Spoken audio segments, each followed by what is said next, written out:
Welcome to all the E-Type Jaguar members and E-Type Jaguar enthusiasts around. Okay, so I'm actually waiting for a few parts to come over from England. I'm in Austria. There's a couple of things I wanted to go over with you, which is these are the distance tubes. You can see this is the original one. It has been sandblasted, but and it's got rusty again, but it's so badly corroded that I wanted to replace it. And unfortunately, what I got sent was a distance tube which is from a 3.8. This is 192 mil, and the original is 198. And as you can see, if I try to put it in there, let's see, there's 6 mil difference. This tube has to fit perfectly, otherwise there's strain on these brackets, on these 90-degree brackets, and obviously it all has to be bolted in together. So this is something to be aware of. You've got a 3.8 car. Some of the parts, the spacers and so on are different. Okay, this is the part that go into the fulcrum or the wishbone, and basically this is made up of a three-piece.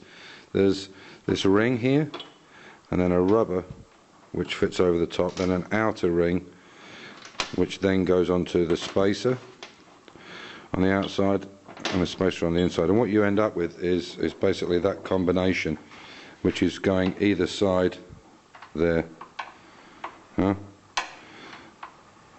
So what I'm waiting actually for now is these new rings to come.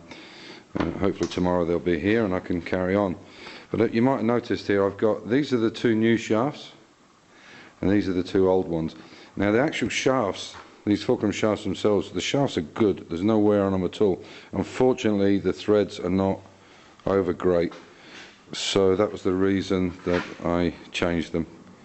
And when you put this stuff in, you really need to be lining this completely up. You know, if you had this drop down at one side, you'll find it very difficult to put it together. What should happen is, as I've explained in my article, but if you're not in the E-Type Club, you won't see it, is before you put this in, when you initially set up these brackets, the shim in here is so important. When you put these shims in the back, if this is not shimmed correctly, you should be able to, once this wishbone is out of the way, you should be able to turn the shaft and push fairly hard, and it should go through. If you're having to hammer it through at that point with just the bracket, fulcrum bracket, it's going to be a nightmare to get it right through. All of these shims, plus the cage, plus the bracket, plus the distance tube, and so on and so forth. If you have to be smacking on that, there's something wrong. It shouldn't be slack, and it shouldn't be loose. You don't make the holes bigger just to get it easier through. It should turn. As you can see, I can easily turn that, and that's completely through one side. I can turn that by hand, and obviously it will tighten up as you go.